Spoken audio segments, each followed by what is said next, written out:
Hola, somos la Iglesia Cristiana Redil Norte, una comunidad de brazos abiertos, donde podrás crecer y conocer a Dios. Una iglesia de palabra y espíritu. Nuestro principal propósito es exaltar a Jesús, aprendiendo de su palabra para tener un carácter como el suyo. Ve y llama a tu familia para que juntos adoremos a Jesús. Sean todos bienvenidos. Buenos días. Que el Señor les continúe bendiciendo. A ver, le doy la miradita como siempre a las ovejas. Ok, tenemos algunos amigos que nos visitan por primera, segunda vez. Decirles que son muy bienvenidos a la casa del Señor. Continuamos con nuestra serie preciosa de Yo Creo. Yo Creo.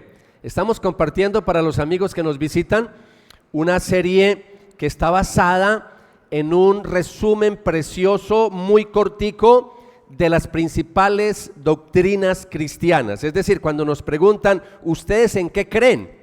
Por eso titulamos la serie Yo Creo. Y a lo largo de los siglos, sobre todo en los primeros siglos, se redactó por muchos teólogos combatiendo las herejías y las doctrinas falsas que empezaron a surgir en medio de la iglesia. Entonces se compuso algo que se llama credo, que en latín credo es yo creo. Entonces eso es lo que estamos compartiendo, las enseñanzas de los 12 artículos de fe del credo apostólico. El credo apostólico está basado en la Biblia, está basado en las Sagradas Escrituras. Ahora bien, hay algunas versiones de los credos que tienen algunas palabras que hay que obviamente traducirlas y hay que explicarlas mejor en el día de hoy. De hecho, a veces la gente cuando dice, y creemos en una iglesia católica, la palabra católica en los primeros siglos significaba universal. Entonces, creemos en la iglesia universal. Entonces, el credo no le pertenece a una iglesia en particular. El credo es de todas las iglesias. Es decir, el credo lo pueden usar católicos romanos, el credo apostólico lo pueden usar ortodoxos griegos, lo pueden utilizar protestantes, evangélicos. Y bueno, nosotros somos una iglesia bautista evangélica y apreciamos el contenido del credo, pero nuestras enseñanzas están basadas en la Biblia. Ahora, ¿por qué esta serie?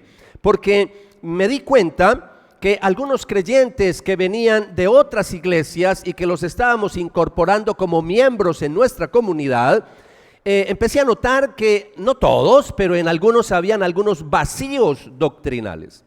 No había mucha claridad sobre la Trinidad, no había mucha claridad sobre la deidad de Jesucristo. Entonces yo dije, definitivamente voy a aprovechar para no solamente alinear a todas las personas que están llegando a nuestra iglesia, sino también para volver a recordar esas enseñanzas preciosas, maravillosas, que creemos nosotros, los cristianos evangélicos. Entonces el credo apostólico está dividido en varios artículos y hoy estamos compartiendo ya el cuarto artículo. Ya hemos ido avanzando significativamente, que hace que empezamos esta serie.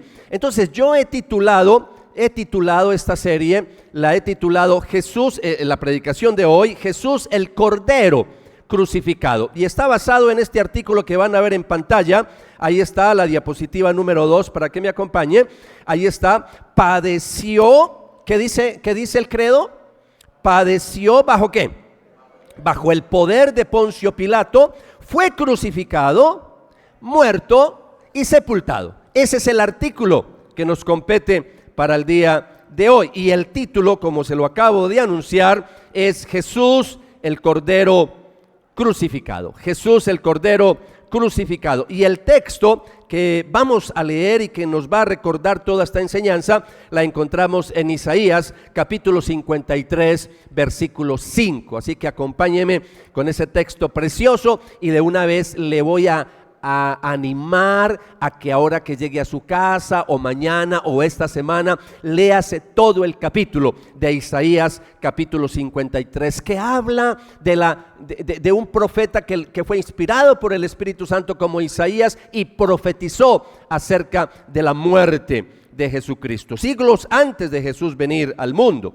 Y dice el versículo 5, mas Él fue herido por nuestras transgresiones, molido por nuestras iniquidades, el castigo por nuestra paz cayó sobre Él, y por sus heridas hemos sido sanados. Como dice una versión antigua, por sus llagas fuimos sanados. Padre, en esta mañana, ahora te pedimos en el nombre de Jesús y con la unción de tu Espíritu Santo, que abras nuestro entendimiento para compartir cada versículo bíblico, cada pasaje de las Sagradas Escrituras que vamos a estar meditando en el día de hoy. De antemano, gracias Espíritu de Dios por darnos entendimiento y por ayudarnos a comprender estas preciosas verdades de la palabra de Dios. Gracias, muchas gracias te damos, Padre, en el nombre de Jesús. Amén y amén. Hace un tiempo atrás, pero ya muchos años, una personita a mí se me acercó en algún momento en medio de la iglesia y me hizo una pregunta y creo que fue en un espacio de que estaba enseñando algo de doctrina en un instituto bíblico, y me preguntó que por qué en el credo tan importante, con verdades tan importantes de Jesús, ¿por qué se menciona a Pilato? ¿Por qué metieron a ese señor ahí? Así me dijo, ¿por qué metieron a ese señor ahí? Entonces me pareció muy significativo la pregunta, pero es una pregunta válida. De pronto nos causa un poquito de risa, pero es válida la pregunta. Cuando me puse a observar su pregunta, pude responderle de manera muy breve, pero básicamente le dije, es que el credo apostólico, no, hablando de nuestra enseñanza, hablando de Jesucristo, no está basado en mitos, no está basado en fábulas. La fe cristiana se basa en hechos reales, históricos, y se está mencionando a un gobernador romano que existió en un momento determinado, en una cultura determinada, así que estamos hablando de algo histórico, de algo que realmente ocurrió, y por eso se menciona a Pilato en el credo apostólico. Entonces, Jesús padeció en un tiempo, en un lugar y bajo un gobierno real. Por eso nuestra fe está anclada en la historia. Esa es nuestra fe es histórica. Nuestra fe, estamos hablando de que es una fe real, porque hay muchas religiones que están fundamentadas en leyendas, en mitos, pero nosotros no tenemos una fe fundamentada en leyendas o en mitos o en fábulas, sino en hechos totalmente reales. Entonces, ¿qué voy a hacer en el día de hoy? Voy a hacer más o menos la misma estructura que he utilizado en los otros artículos, así que lo primero que vamos a ver en esta mañana es lo que confesamos con este artículo del credo. ¿Yo qué confieso con este artículo? ¿Qué voy a confesar con este artículo? Entonces, vamos a mirar varias verdades. Entonces, lo primero que confesamos es que el sufrimiento de Cristo fue real. Que el sufrimiento de Cristo fue real, no fue una ilusión como acabo de mencionar, no fue un símbolo. Está diciendo padeció, es real, porque les dije en semanas anteriores que se levantaron movimientos heréticos diciendo que Jesús realmente no padeció, Él no sufrió porque Él era Dios. Entonces rebajaron su humanidad. Entonces algunos le rebajaron la deidad, pero otros teólogos le rebajaron la humanidad. Entonces que Él realmente no padeció, porque si era Dios Él no podía padecer. Entonces hubo la necesidad de escribir este credo, una partecita donde dijera que Él realmente padeció, que Él realmente sufrió. Y está hablando padeció, quiere decir que Él cargó con un dolor, una injusticia, que Él vivió una agonía, y lo que Isaías había profetizado siglos antes se cumplió en la persona de Jesús. Acompáñenme con otro texto, otro versículo de Isaías, capítulo 53, y es el versículo 3. En el versículo 3 dice, fue despreciado, ¿y qué más dice? Fue despreciado, ¿y qué?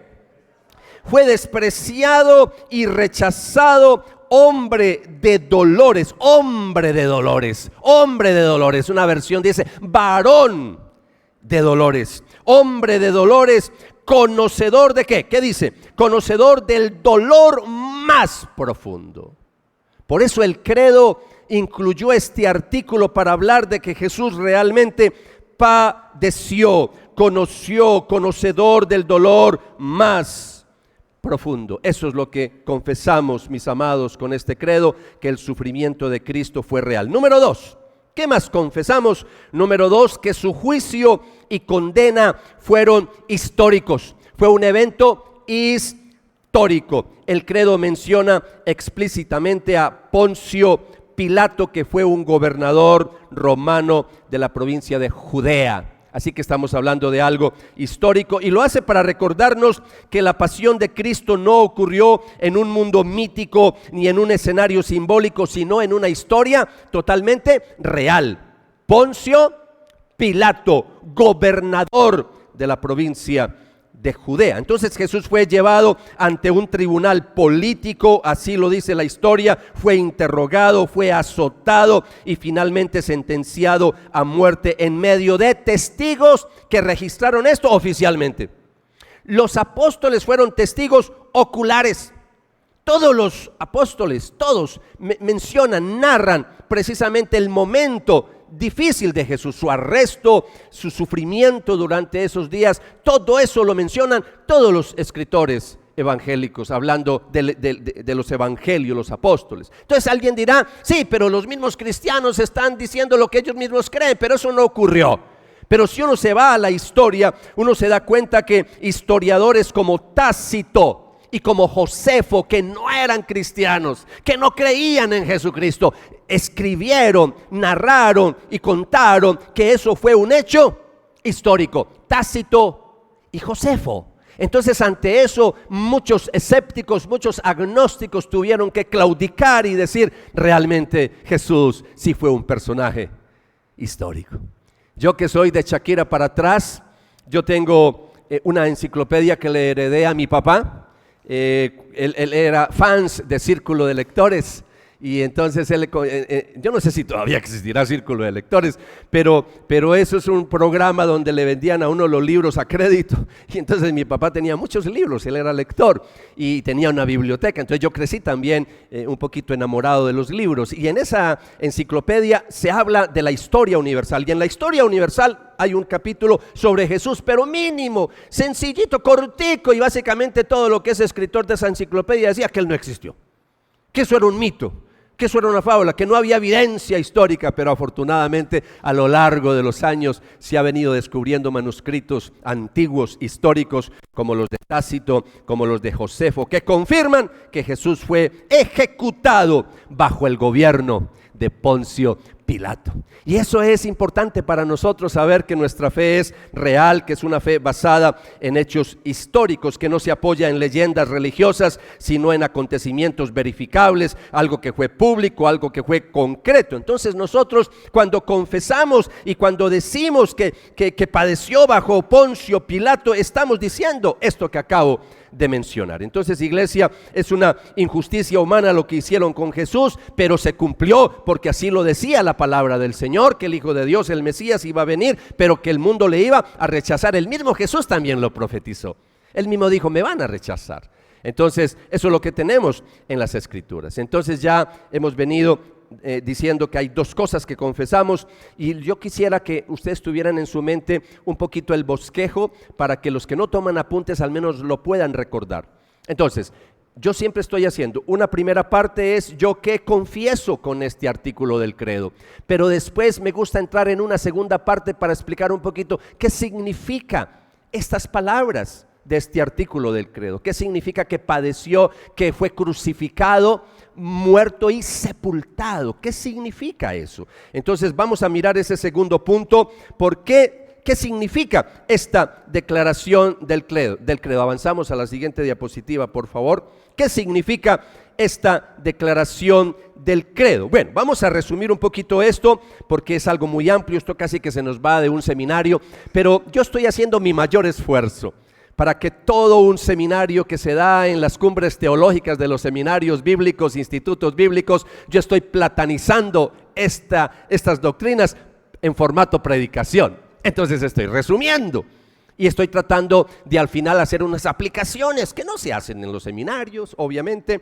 Entonces quiero hablar de unas doctrinas muy importantes en esta mañana. Voy a hablarles que lo que significan estas palabras es que aquí en el credo se va a hablar de sustitución, hablando de lo que hizo Cristo por nosotros, cuál fue el propósito de la muerte de Cristo. Voy a hablar de sustitución, voy a hablar de redención, voy a hablar de reconciliación y voy a hablar de propiciación. Entonces va a ser muy teológica la enseñanza de esta mañana, pero voy a tratar de explicársela, como dicen por ahí, Nacho lee coquito, para que todos podamos entender en esta mañana. Entonces, en primer lugar, ¿qué significa la declaración del credo que padeció bajo Poncio Pilato, fue crucificado, muerto y sepultado? ¿Qué significa eso? Bueno, en primer lugar, que Cristo murió como sustituto.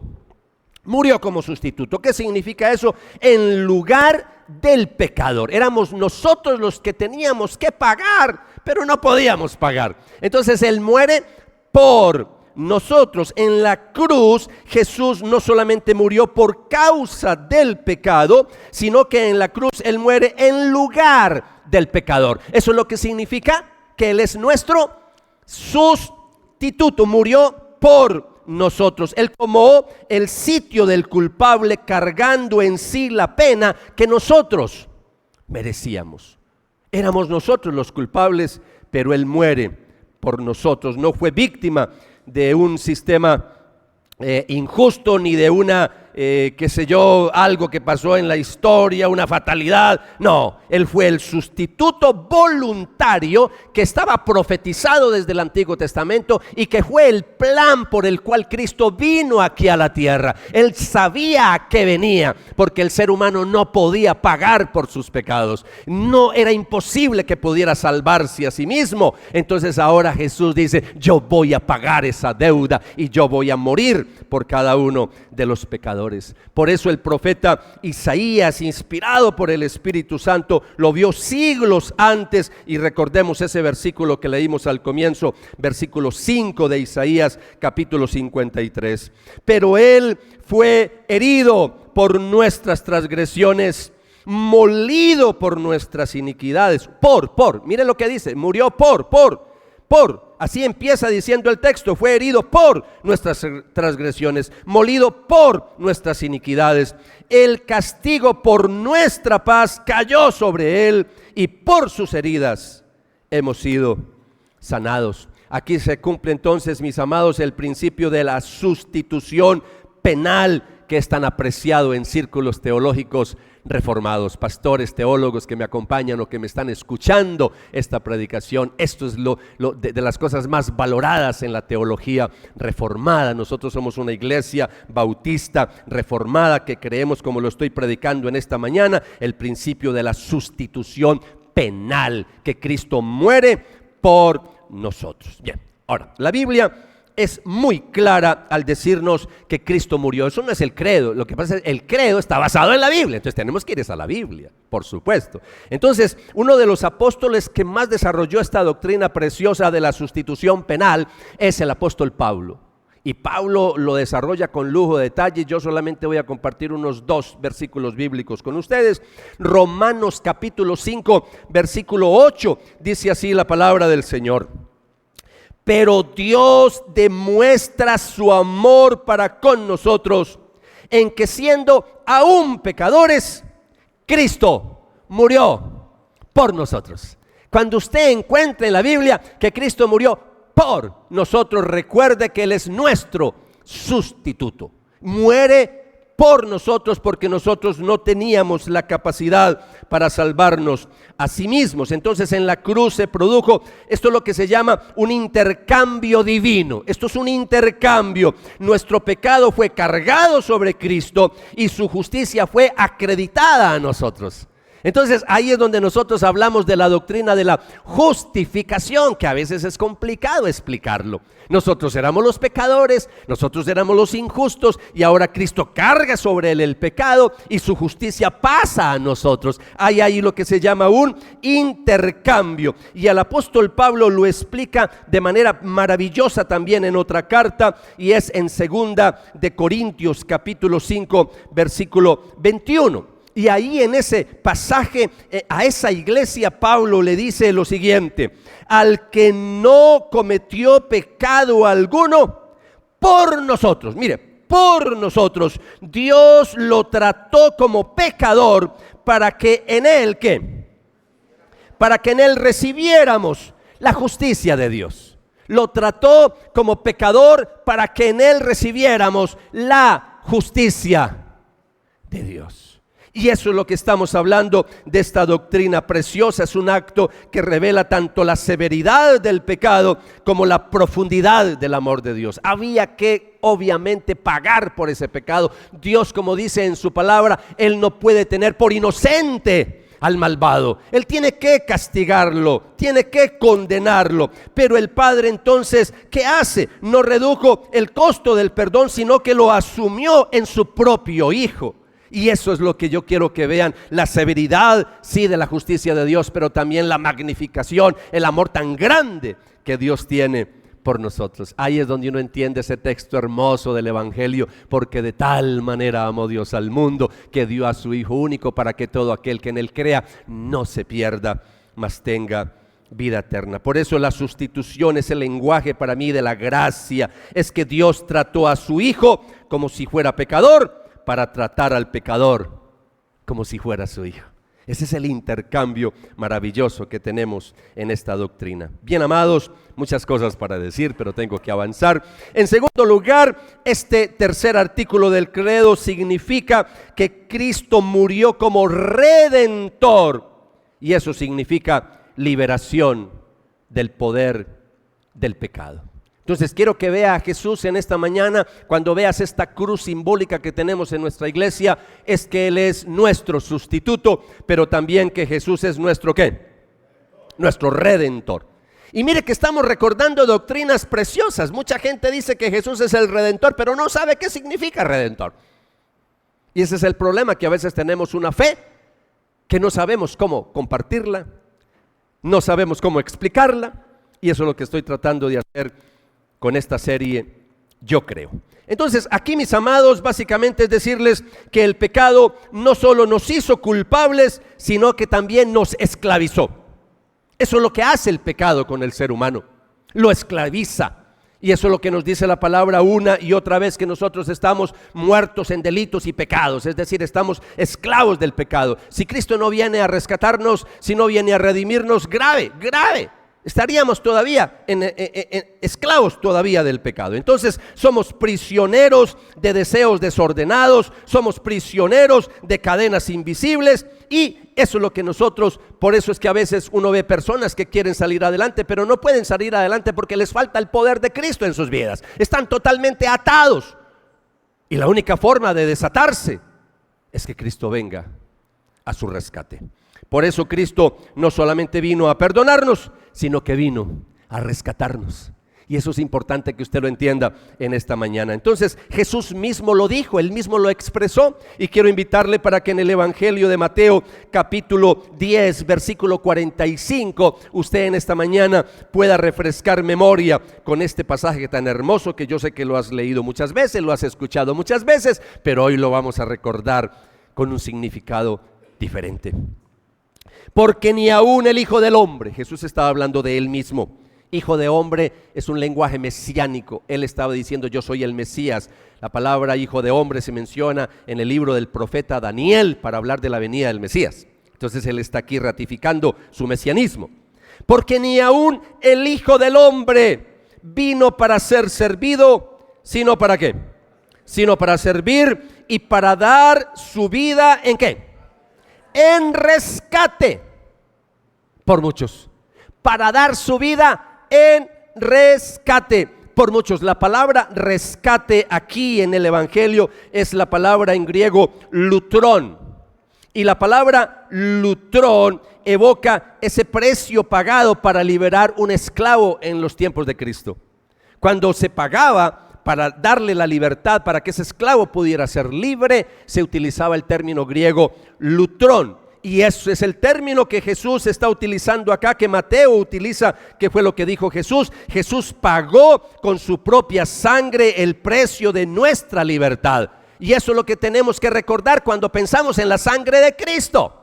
La sangre de Cristo me perdonó, pero la sangre de Cristo también me rescató. Escuche, perdonó, rescató. Entonces el apóstol Pedro, que también habló mucho de estas doctrinas, lo afirma para mí de manera contundente en su primera carta, en el capítulo 1, versículos 18 y 19, que ahí lo tienen en pantalla.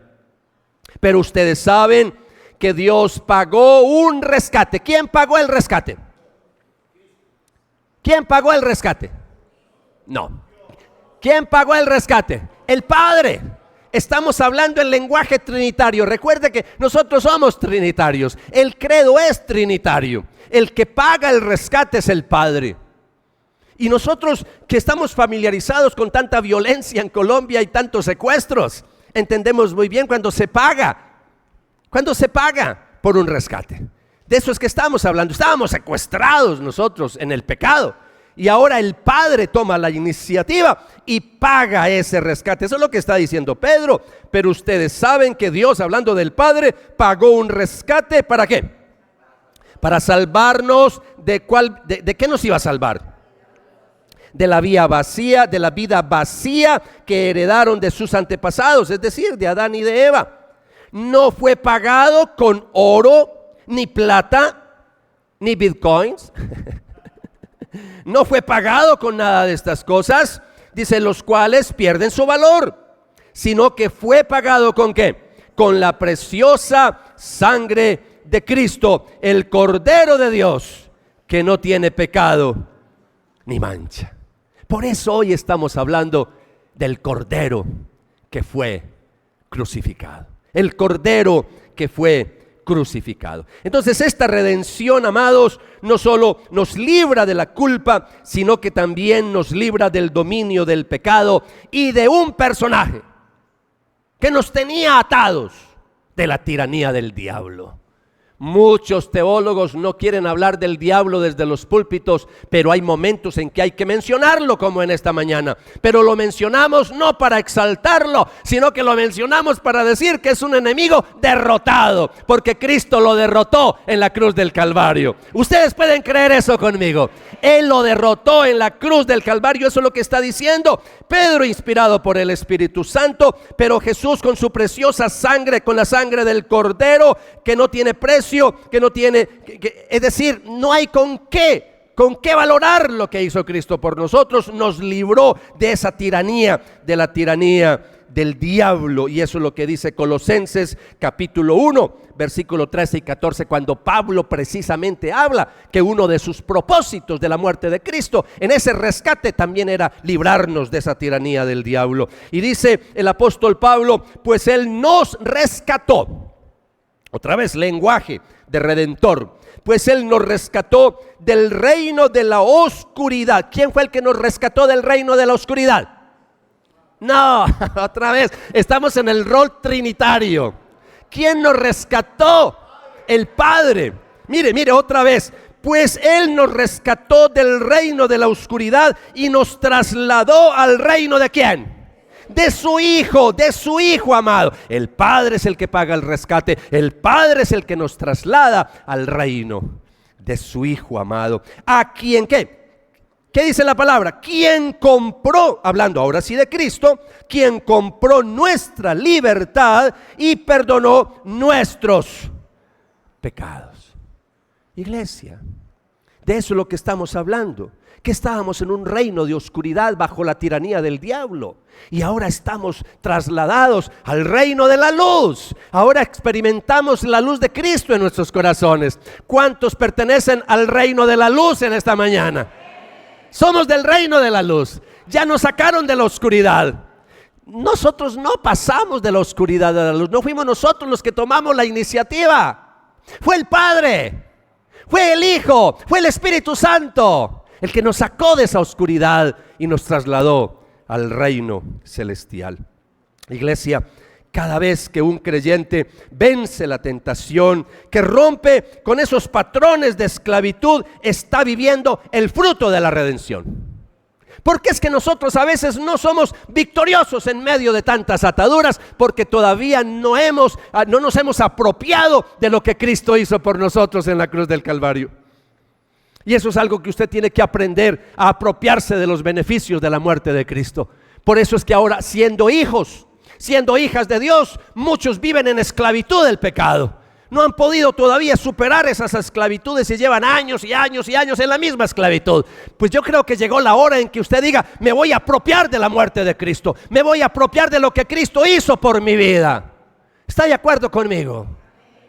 Amados, yo en esta mañana, un pequeño paréntesis, uno hay momentos en que se tiene que apropiar de lo que Cristo hizo. Yo sé que hay cosas físicas, que hay cosas que no pueden cambiar porque eso es causa del pecado, la enfermedad, ahí no hay nada que hacer. A veces Dios sana instantáneamente, otras veces Dios sana progresivamente y otras veces Dios simplemente permite que las cosas pasen porque hace parte de la vida. Por decir algo, los que utilizamos gafas, los que después de 40 años ya no vemos bien, tenemos que utilizar gafas. Pues en esta mañana se me quedaron las gafas. Se me quedaron las gafas. Y estaba sentado ahí atrás: Señor, ¿yo qué voy a hacer? Yo no puedo leer sin gafas. ¿Yo qué voy a hacer? Señor, ayúdame, porque a mí me gusta estructurar bien mis cosas. Yo tengo mis apuntes. Y le dije: Señor, pues tú a mí no me has sanado porque ahí tengo problemas en mis vistas, pero en esta mañana es un milagro para yo poder predicar. Uno se tiene que apropiar, mis amados. Uno tiene que creer que Dios puede hacer cosas grandes. Así que esa atadura que tú tienes, ahora sí hablando ya de ataduras, ese pecado, esos patrones que usted dice: es que no soy capaz, es porque no te has apropiado del poder de Cristo en tu vida. Porque Cristo murió para rescatarnos de la tiranía del diablo. Y seguimos ahí bajo la tiranía del diablo. ¿Pero por qué? El que no tiene a Cristo sí está bajo la tiranía del diablo. Nosotros no tenemos que estar bajo la tiranía del diablo. Recuerden las palabras de Jesús que dijo que el diablo no vino sino a matar, a robar y a destruir. Pero Jesús dijo: yo he venido para que tengan vida y la tengan en abundancia. Usted le puede regalar un aplauso al Señor por eso. Él vino para que tuviéramos vida en abundancia. En abundancia. Abundancia no es muchos años, no necesariamente. Abundancia es paz, tranquilidad, victoria. Eso es lo que estamos hablando en esta mañana. Entonces, en la redención vemos a Cristo como el libertador. Eso es lo que yo quiero que lo vea, como el libertador, no solamente como el sustituto, que lo vea como ese libertador, el cordero que pagó el precio total, que abrió el camino hacia la libertad de los hijos y de las hijas de Dios. Pregúntele al que está al lado suyo, dígale: ¿cómo vamos? Mientras yo me refresco.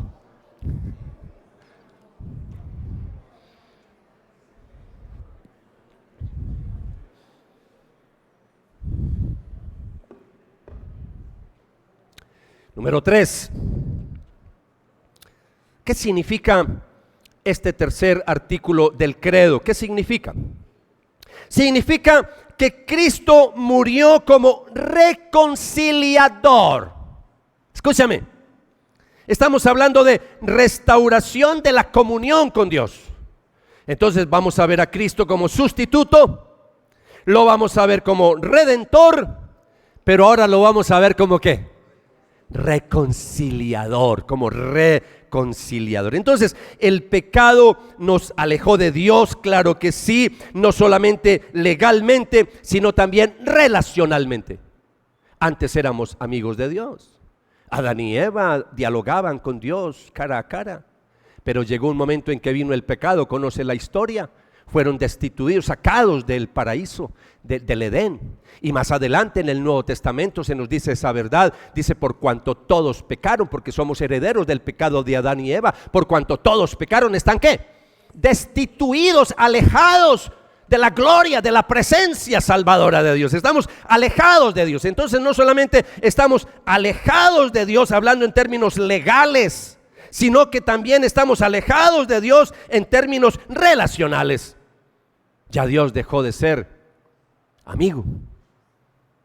Ya nosotros nos convertimos en enemigos de Dios, que le dimos la espalda a Dios. Estoy hablando de la humanidad. Y ahora es donde vemos entonces el valor de la cruz. ¿A qué vino Cristo? Precisamente a restaurar esa relación rota. Vino como reconciliador. Eso es lo que yo quiero que pueda ver a Cristo en esta mañana bajo esta figura cuando confesamos el credo. Padeció bajo Poncio Pilato, fue crucificado, muerto y sepultado. Eso es lo que confesamos en esta mañana. Entonces la cruz entonces no solo resolvió una deuda que había que pagar, sino que reconstruyó una relación rota. Una relación que se había totalmente deteriorado. La imagen se afectó totalmente, la imagen de Dios en nuestra vida. Por eso Pablo en la segunda carta a los Corintios, en el capítulo 5, en el versículo 19, Pablo lo dice de esta manera y lo dice de manera contundente. Y dice, esto es que en Cristo Dios estaba, ¿qué estaba haciendo Dios? Reconciliando al mundo. ¿Con qué? Consigo mismo, no tomándole en cuenta sus pecados y encargándonos a nosotros el mensaje de la reconciliación. ¿Sí nota? Estamos hablando que en Cristo hubo una reconciliación. Entonces la reconciliación es la historia de un padre que busca al hijo perdido, pero no para reprenderlo, sino para abrazarlo. Y ahí es donde uno entiende esa parábola hermosa del hijo perdido, que la llamamos del hijo pródigo. Cuando llega, el papá no lo castiga, sino que lo abraza y lo recibe. Así que en la cruz, iglesia, Dios dio el primer paso hacia la paz. La sangre de Cristo no solamente borra la culpa, sino que restaura la confianza entre Dios y el ser humano.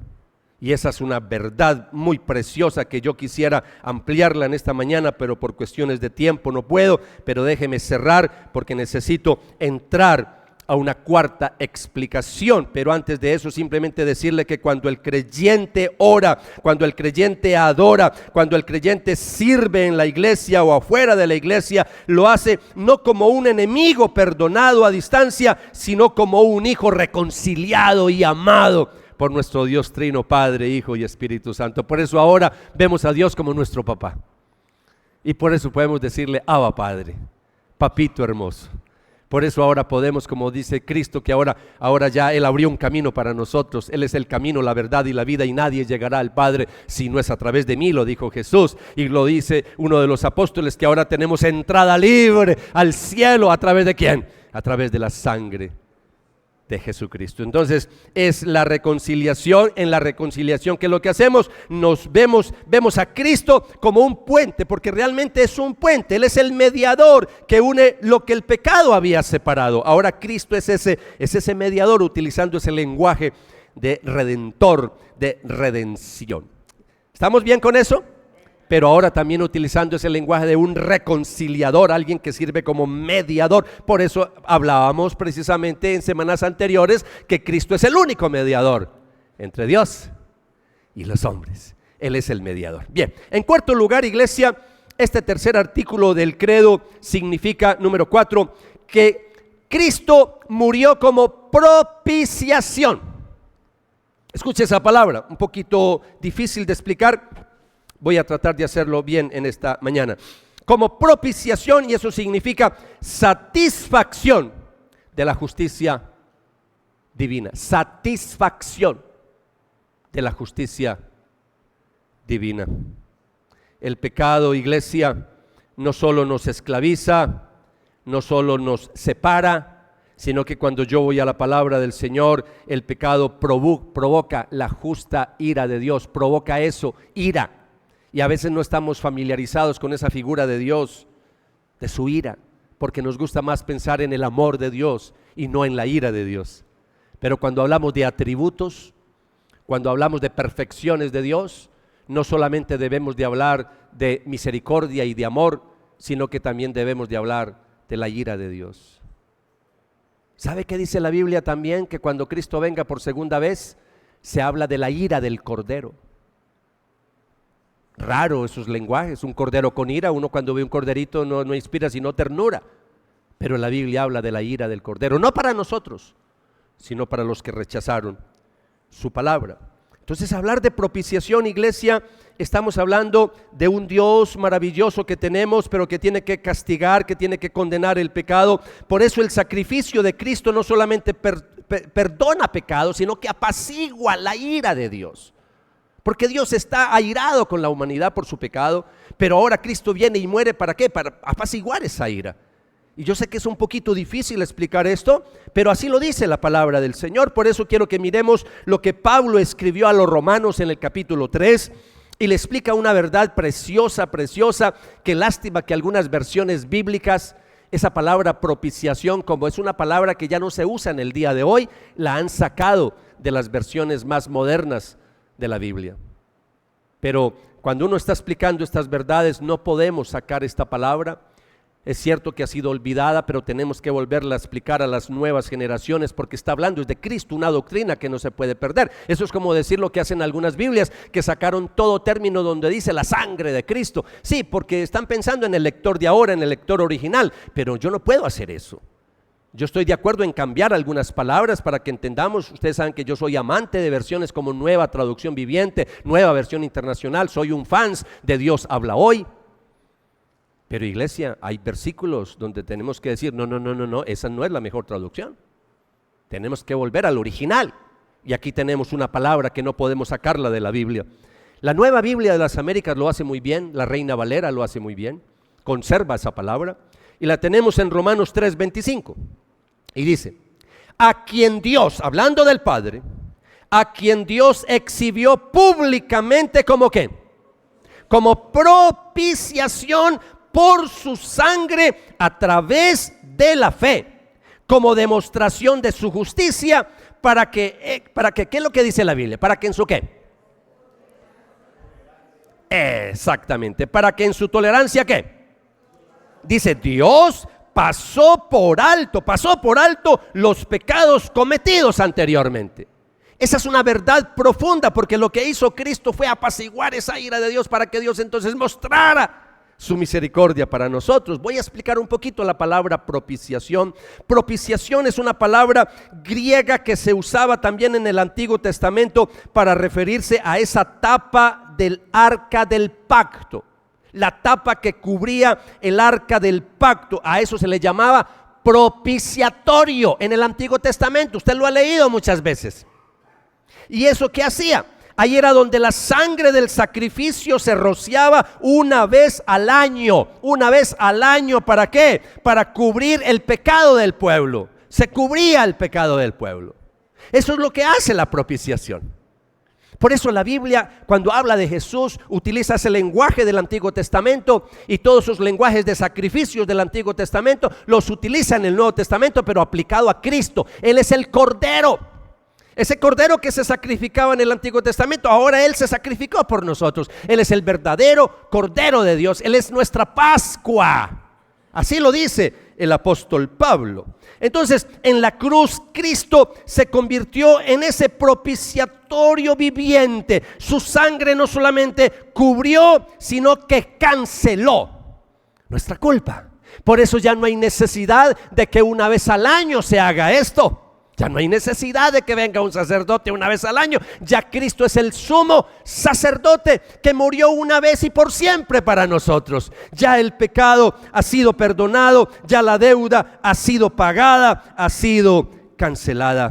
Así que Dios no pasó por alto el pecado, sino que lo castigó plenamente en la persona de Jesucristo. Ahí es donde uno entiende cuando la Biblia dice que Dios se hizo, hablando de Cristo, que se hizo maldición por nosotros. Se hizo maldición porque Él cargó el pecado de toda la humanidad sobre Él. Y por eso entendemos las palabras cuando en la cruz Cristo dice, Dios mío, ¿por qué me has abandonado? Porque Dios lo tuvo que dejar por un momento para que sobre Él recayera toda la maldición, y Él murió por nosotros. Ese es el intercambio divino que tenemos en la cruz del Calvario. Allí la justicia fue satisfecha en la cruz, su ira fue aplicada, su amor fue magnificado, porque ahí es donde uno ve cómo es que Dios nos ama en gran manera. Por eso en la propiciación vemos a Cristo como el mediador perfecto de cada uno de nosotros.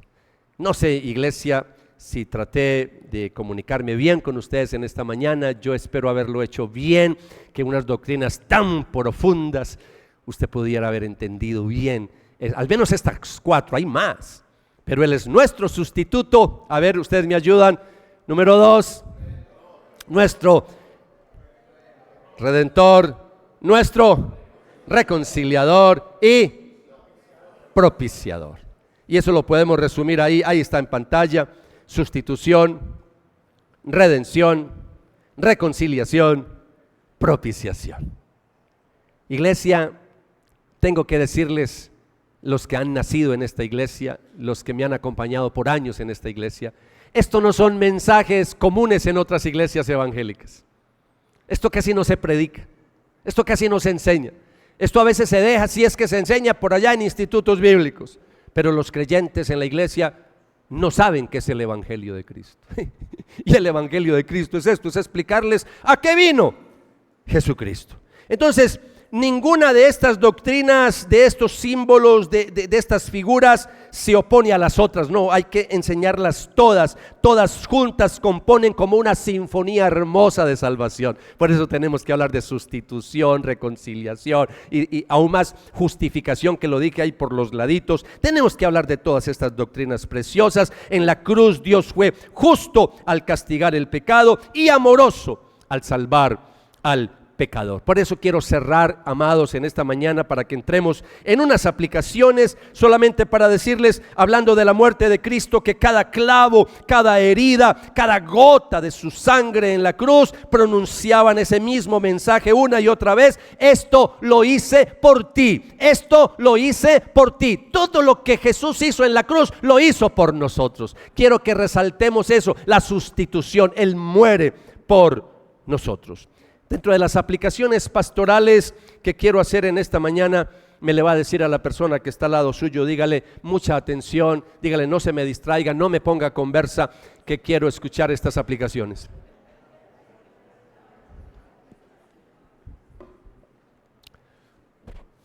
Iglesia, yo quiero decirles para terminar que en un mundo que huye del dolor, estamos en una generación que no le gusta enfrentar problemas, dificultades. Los jóvenes, para nada. Una generación que por todos los medios trata de huir del dolor. La cruz nos enseña a abrazarlo con propósito. Y cuando digo abrazar con propósito, no es que usted diga: ay, tan rico que estoy sufriendo. No. A nadie le gusta sufrir. A nadie le gusta atravesar por dolores y por padecimientos. Pero iglesia, tenemos que aprender que vivimos en una era donde hay como una especie de anestesia emocional. En esta generación todo se evita, todo se maquilla, y por eso es que ha cobrado tanta fuerza cosas como la eutanasia. La gente no quiere sufrir. Ay, no, quítame este dolor, no, más bien póngame una inyección, yo me muero. La gente no quiere enfrentar sufrimiento. Por eso a veces ante cualquier problemita renuncian, ante cualquier problemita se separan, ante cualquier problemita cambian. ¿Por qué? Porque no quieren enfrentar problemas, dificultades. Esa es la generación en la que estamos viviendo. Y yo quiero que en esta mañana, iglesia, recordemos que Jesús no evitó el sufrimiento. Jesús sabía a qué venía. Jesús no evita el sufrimiento, sino que Él redime ese sufrimiento. Su dolor tuvo un propósito: nuestra salvación. Y qué lindo cuando uno en algún momento que estamos padeciendo, que estamos sufriendo, poder empezar a ver la cruz de Cristo y poder entender que ese sufrimiento yo lo puedo canalizar, lo puedo redimir para bendecir a otras personas. Y esto me trae a mi memoria un momento difícil para nosotros como familia. Pero recuerdo un momento cuando mi esposita estaba en este hospital que le dio un derrame. Y en ese hospital que fue ese derrame terrible que le dio, un derrame cerebral, que es un milagro de Dios que esté con nosotros. Yo recuerdo que en ese sufrimiento que ella tuvo ahí en esos días, en ese hospital, ella testificaba y compartía en esa época, y lo compartió aquí con la iglesia. Para ella muy difícil cuando vino un enfermero, un varón, a cambiarla y a ponerle unos pañales. Para ella era algo difícil como mujer, pero ella me testificaba y me compartía: amor, cuando me estaban limpiando y cuando estaban con esas cosas que para mí fue terrible, yo decía: pero Cristo, Cristo también estuvo desnudo en la cruz, exponiendo sus partes íntimas, que en una cultura judía eso era terrible, terrible, y lo hizo por amor a nosotros, lo hizo por ti, lo hizo por mí. Por eso tenemos que mirar el dolor, iglesia, no para evitarlo, sino decir, si Cristo sufrió por mí, yo ¿por qué no voy a sufrir? ¿Yo por qué voy a evitar esto? Por eso cuando el creyente atraviesa el quebranto, puede en cierta manera descubrir que en medio del dolor hay un espacio de comunión con el Señor, hay un espacio para adorarlo. La cruz nos enseña a no huir del sufrimiento, sino a encontrar a Dios dentro de ese sufrimiento. Y sé que no es fácil entender esto, pero la palabra del Dios dice en Romanos capítulo 8, versículo 17, la palabra del Señor dice: y si somos hijos, somos también herederos, herederos de Dios y coherederos con Cristo, si en verdad, mire lo que dice el texto bíblico, si en verdad padecemos con Él, a fin de que también seamos glorificados con Él. En segundo lugar, en una cultura en la que vivimos en el día de hoy, obsesionada con la imagen, con el éxito, la cruz redefine el éxito. La cruz lo redefine. Los jóvenes en el día de hoy crecen midiendo su valor por el número de seguidores que tienen en sus redes sociales. ¿Cuántos likes le dieron a mi video? Y miden su éxito por los seguidores que tienen. Tengo 5,000, tengo 10,000, tengo 1,000,000 de seguidores. Sin embargo, allí Dios, escúcheme bien lo que le voy a decir, con esta enseñanza, con la muerte de Cristo, habiendo permitido que Jesús sufriera por amor a nosotros, habiendo utilizado la cruz como ese símbolo para salvarnos, Dios está mostrándonos otra redefinición de lo que es el éxito. Porque cuando yo veo la cruz nos enseña que el éxito no es ser admirado por los demás, no es tener una cantidad de seguidores que nos digan, no, es que él sí, es que como ella, como él. No, el éxito es ser obediente. Y eso lo venimos hablando una y otra vez en las últimas series que yo he compartido con ustedes. El éxito es ser obedientes, el éxito es vivir en santidad. Que el camino de la verdadera grandeza pasa por la humildad. Eso es lo que tenemos que aprender en esta mañana. Jesús se humilló y murió por nosotros, se entregó por nosotros. Nosotros no queremos entregarnos por los demás. Por eso en el Evangelio de Mateo, Jesús enseñó en Mateo 20:27 lo que es realmente el éxito. Y el que quiera entre ustedes, y el que entre ustedes quiera ser el primero, ¿será qué? Será su siervo. Si usted quiere ser grande, tiene que volverse un servidor de los demás. Y quisiera en tercer lugar, iglesia, como aplicación antes de que entremos a un momento de ministración, en una sociedad individualista, la cruz nos enseña a amar sacrificialmente. Estamos viviendo en medio de una cultura que simplemente busca la conveniencia, busca siempre lo mejor, no quiere sacrificarse, lo fácil. ¿Y qué me enseña la palabra del Señor? La aplicación de toda esta doctrina es que Jesús no amó cuando le convenía, sino cuando más nosotros lo necesitábamos y cuando más le costó hacerlo. Por eso los cristianos que comprendemos la cruz aprendemos a amar con paciencia, a servir sin esperar recompensa. Eso es entregarnos a los demás. A veces cuando damos estamos esperando que nos devuelvan algo. Yo le compartí a las ovejas preciosas de ayer sábado que estaba lleno este lugar. Había una mejor asistencia que la de hoy, ayer. Y yo les decía a las ovejas de ayer, les decía, uno tiene que aprender a dar sin esperar nada a cambio. Y yo les compartía, pues, no porque mi esposa está ayer, pero lo dije ayer. Ya mi esposa está hoy, bueno, yo hago de cuenta que no está. Y yo les decía que yo he aprendido a veces dar sin esperar nada a recompensa. Por lo menos aprendí hace muchos años que yo no entrego un ramo de flores, por decir algo, solamente en un aniversario, en un cumpleaños.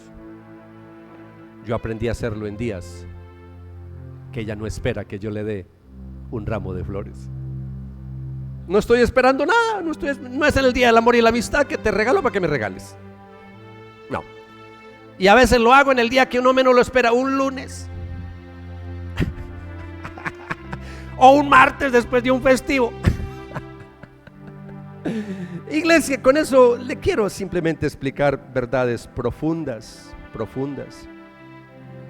Solamente quiero decirle que nosotros amamos y debemos de amar sin esperar recompensa. Debemos aprender a perdonar sin condiciones. Cristo nos perdonó sin condiciones. Y a veces no queremos perdonar. Ay, es que no me ha pedido perdón. Es que ella no me ha pedido perdón. Él no me ha pedido perdón. No, hay que perdonarle, así no nos hayan pedido perdón. Iglesia, ¿están conmigo? Mire lo que dice la palabra del Señor en Primera de Juan 3:16. Y a propósito, ¿por qué no se aprende ese versículo que le queda fácil? Porque usted ya se sabe Juan 3:16. Solamente auméntele un 1 y ya tiene la cita aprendida. Ahora apréndase el versículo. Es parecido. Primera de Juan 3:16. Conocemos lo que es el amor verdadero, porque Jesús entregó su vida por nosotros, de manera que nosotros también tenemos que dar la vida por nuestros hermanos. Aquí tenemos un texto hermoso para enseñarle a la iglesia a vivir en comunidad. ¿Qué es amarnos los unos a los otros? ¿Qué significa entregarnos los unos a los otros, así como Cristo se entregó por nosotros? Iglesia, en medio de todas estas verdades maravillosas, la cruz no fue el fin de Jesús, fue el principio de todo lo que Dios está haciendo en nosotros. Cuando hablamos de la cruz, en ella aprendemos a sufrir con propósito, amar sin medida, esperar con fe y vivir con esperanza. Eso es lo que es la cruz de Cristo para nosotros. Por eso, al mirar la cruz no vemos una tragedia, sino que lo que vemos es el trono de Dios. Vemos al Cordero que triunfó, que reinó y que vendrá por segunda vez a la tierra. Allí en la cruz, Cristo, el sustituto, fue el que tomó nuestros pecados en su lugar. Fue el Redentor que pagó nuestro rescate. Fue el reconciliador que me devolvió otra vez al Padre, y fue el propiciador que calmó la justicia divina.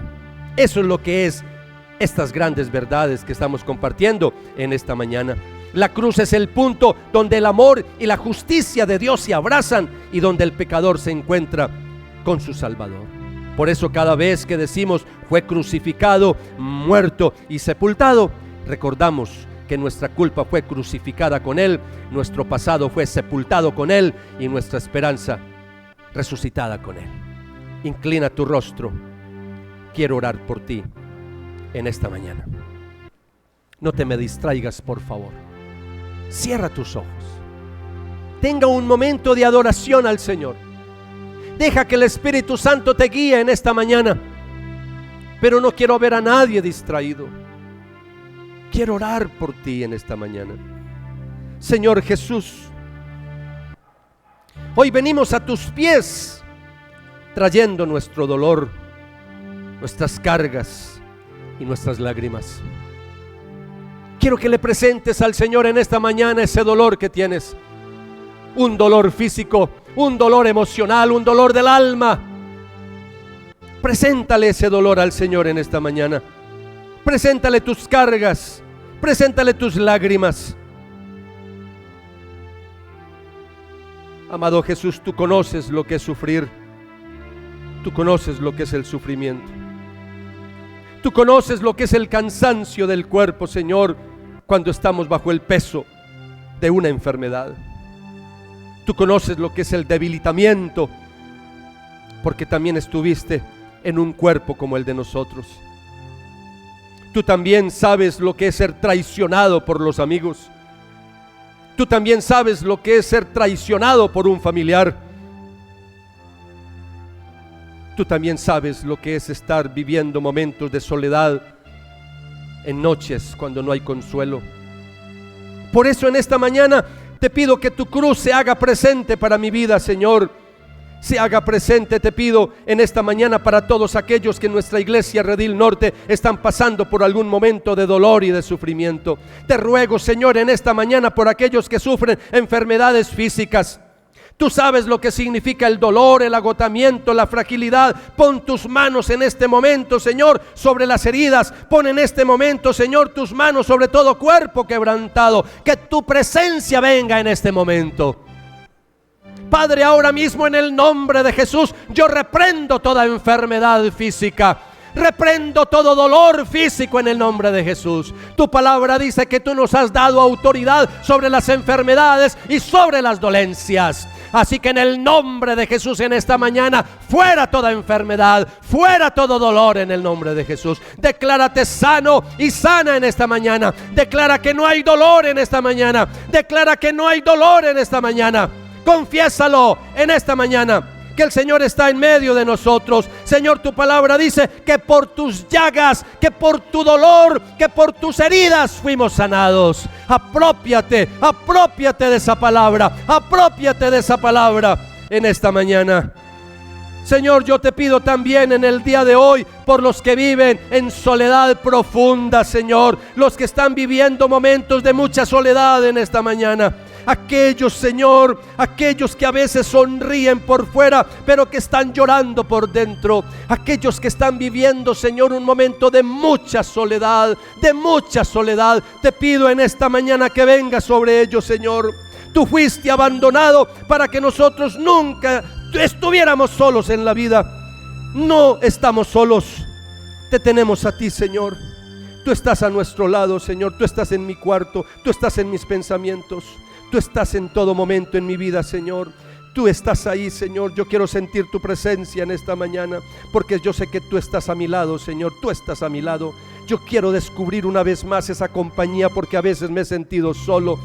Pero gracias, Señor, porque hoy me recuerdas que no estoy solo, que no estoy sola. Entrégale esa soledad al Señor. Y a partir de hoy no te vuelvas a sentir solo, sola, porque tú no estás solo, tú no estás sola. El Señor está a tu lado, el Señor está contigo. Jesús prometió: voy a estar contigo todos los días hasta el fin del mundo. Amado Jesús, te pido también en esta mañana por todos aquellos que están luchando en su hogar, por matrimonios que están rotos, quebrados, por hijos distantes, por padres desesperados y ausentes. Te pido, Señor, en esta mañana, tú cargaste, Señor, en la cruz. Tú cargaste todos esos conflictos, todos esos problemas. Por eso, Señor, en esta mañana yo te pido por todos estos matrimonios que sufren. Yo te pido por todas estas familias que están sufriendo, que hay relaciones rotas. Te pido que haya reconciliación. Te pido que haya restauración, Señor, en esta mañana. Ven, Espíritu Santo, ven sobre cada familia de nuestro Redil Norte. Ven sobre cada familia de nuestra iglesia. Padre, en el nombre de Jesús, dales la capacidad de perdonarse los unos a los otros, tener la paciencia, la tolerancia para seguir avanzando, Señor. Aquellos que están pensando en divorcio, Señor, que en esta mañana lo piensen 2 veces. Ven y restaura nuestro hogar, nuestro matrimonio. Ven y ablanda los corazones. Ven y ablanda los corazones, Señor. Que florezca el perdón y la reconciliación en nuestros hogares. Padre, te pido también en esta mañana, Señor, te pido por todas las personas de nuestra iglesia que viven bajo el peso de la angustia económica. Aquellos que están viviendo por muchas dificultades económicas en esta mañana. Señor, tú que conociste la pobreza, Señor, aun cuando fuiste a morir, dice que no se encontró un lugar para enterrarte, Señor, ni siquiera tenías una tumba. Tú conoces lo que era la escasez en algún momento, Señor. Por eso en esta mañana te pido por todos aquellos que están pasando por dificultades económicas. Multiplica el pan de los que aún hoy están con carencia en sus familias de alimento. Que haya alimento en sus alacenas. Que no falte la comida, Señor, en los hogares de nuestra iglesia. Que ese compromiso económico, Señor, haz milagros económicos, mejora los empleos, aumenta los salarios. Señor, que el que no tiene empleo abre puertas de empleo en esta mañana para tu iglesia. Jesús, Cordero crucificado, Cordero de Dios, tú que padeciste bajo ese poder de esos hombres que te acusaron, que te crucificaron, Señor. Extiende tus manos traspasadas sobre cada vida que está sufriendo y convierte su dolor en un encuentro. Convierte todo llanto, toda lágrima en oración, como prueba de que tú moriste por nosotros. Tú moriste por nosotros. Adora al Señor ahí donde estás. Adora al Señor, dele gracias, dígale gracias, Señor, gracias. Gracias, gracias. Muchas gracias, Señor. Gracias por recordarme estas preciosas verdades en esta mañana. Y nos vamos, Señor, en esta mañana cuando salgamos, vamos a recordar esas palabras. Yo lo hice por ti. Cuando pensemos en la cruz, cuando pensemos en la muerte tuya, en tu sangre derramada, pensemos en esa palabra. Yo lo hice por ti, yo lo hice por ti. Que te veamos como nuestro sustituto, que te veamos como nuestro redentor, que te veamos como nuestro reconciliador, que veamos como nuestro propiciador. Jesús, te adoramos en esta mañana, te exaltamos. Si te puedes colocar de pie y levantar tus manos al cielo y cantar con nosotros esta oración cantada al Señor en esta mañana. Que le digamos con todo nuestro corazón una oración cantada al Señor y después terminemos en fiesta adorando y exaltando el nombre de Jesucristo en esta mañana. El único